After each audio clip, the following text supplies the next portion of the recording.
dive into the mind of one of the most influential philosophers in history, Thomas Aquinas. Born in the early 13th century, Aquinas' works have shaped the course of philosophy and theology for centuries. This Dominican friar, known for his humility and dedication, was more than just a theologian. He was a philosopher, a jurist, and a man who dared to explore the deepest questions of existence. Aquinas' most significant contribution to philosophy is his cosmological arguments, a set of logical propositions that aim to prove the existence of God. These arguments, rooted in observation and reason, have sparked countless discussions and debates over the centuries. They delve into concepts such as motion, causation, contingency, and degrees of perfection, all leading to the conclusion that there must be a divine being. So let's embark on a journey to understand Aquinas' cosmos, where everything has a cause, a reason, and a purpose. Let's plunge into the world of Aquinas, where philosophy meets theology and faith meets reason. Imagine a world in motion, but who set it all in motion? Picture, if you will, a line of dominoes toppling one after the other. This cascade of falling pieces is not self-starting. It requires a force, a push, a trigger to set it in motion. This is the crux of Thomas Aquinas' argument from motion. Aquinas, a 13th century philosopher and theologian, proposed that everything in motion must be moved by something else. Think about it. A ball doesn't roll unless someone or something gives it a nudge. A plant doesn't grow unless the sun provides it with light and warmth. But here's where things get interesting. Aquinas argues that this chain of motion can't go on forever. There must be a first mover, something that sets everything else in motion, but isn't itself moved by anything else. This is where Aquinas introduces the concept of God, the unmoved mover. He posits that God is the initial push, the force that started the cascade of falling dominoes, the entity that set the universe in motion. It's a fascinating argument, and one that has sparked countless philosophical debates. Is it logical to assume an unmoved mover? Is the existence of motion proof of a divine entity? These are profound questions that continue to challenge our understanding of the universe. In Aquinas' view, the universe's dance of motion needs a divine choreographer. Every effect has a cause. But what caused the first cause? This question serves as the cornerstone of Thomas Aquinas' argument from causation, one of his cosmological arguments for the existence of God. Consider the morning cup of coffee that you enjoy. It's there because you or someone else brewed it. The brewing itself was caused by the action of the coffee machine, which was powered by electricity. The electricity is there because of a power plant, and the list goes on. This chain of causes and effects can be traced back and back, but it can't go back forever. There must be a first cause that set everything else in motion. Aquinas argues that this first cause cannot itself be caused. If it were, then it wouldn't be the first cause, because something else would have had to cause it. So the first cause must be uncaused. It must be something that exists necessarily, something that cannot not exist. For Aquinas, this uncaused cause, this necessary being, is what we understand to be God. This argument is not about proving the existence of a specific God of a particular religion, but rather, it's about suggesting that there must be some sort of necessary uncaused cause at the beginning of everything.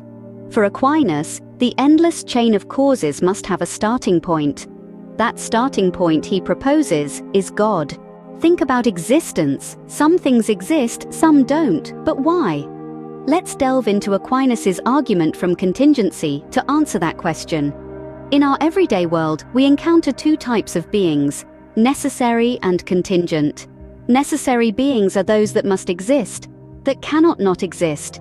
They exist in and of themselves, independent of anything else. On the other hand, contingent beings are those that might not have existed. Their existence is dependent on something else. Now, imagine a world where everything is contingent. In such a universe, there's a possibility that at one point, nothing existed. But if nothing existed, then nothing could have brought anything into existence. And yet, here we are. That tells us there must be something which exists necessarily. This necessary being is the foundation of all existence, the bedrock from which all contingent beings spring. It's not contingent on anything else, and it sets the stage for everything else to exist. Without this necessary being, there would be no contingent beings. There would be no universe, no stars, no planets, no life, no us.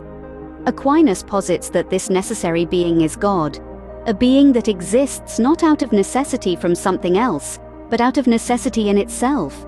This being is the ultimate cause, the uncaused cause, the necessary being on which all contingent beings depend. In Aquinas' cosmos, there must be a necessary being on which all else depends. Consider perfection. We see degrees of it all around us, but what's the reference point? This question takes us directly into the heart of Aquinas' argument from degrees. The argument from degrees is all about comparison and perfection.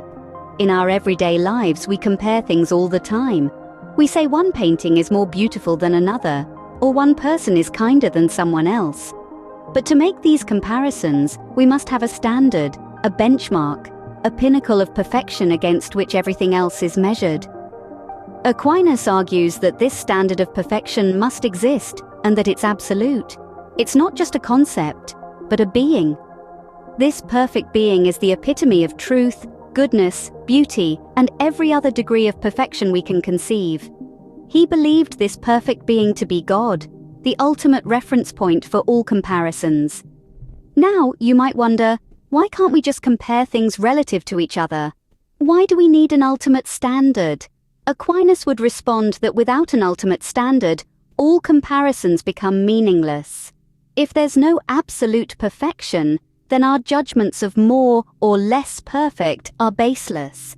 They're simply floating without an anchor.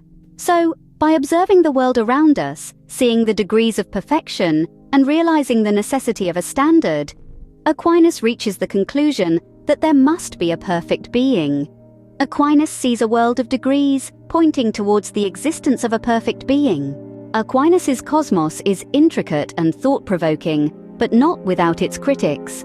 As we've explored, his arguments from motion, causation, contingency, and degrees each propose a different path leading to the same conclusion, the existence of God. The argument from motion posits a first mover. The argument from causation insists on a first cause. The argument from contingency necessitates a necessary being, and the argument from degrees centers on a perfect being. All four weave a tapestry of logical reasoning that has been both lauded and challenged over centuries. Critics assert that these arguments may not necessarily point to a single all-powerful deity, or that they may rely too heavily on certain assumptions. These debates, however, are a testament to the enduring relevance of Aquinas' cosmos. They invite us to engage, to ponder, and to question.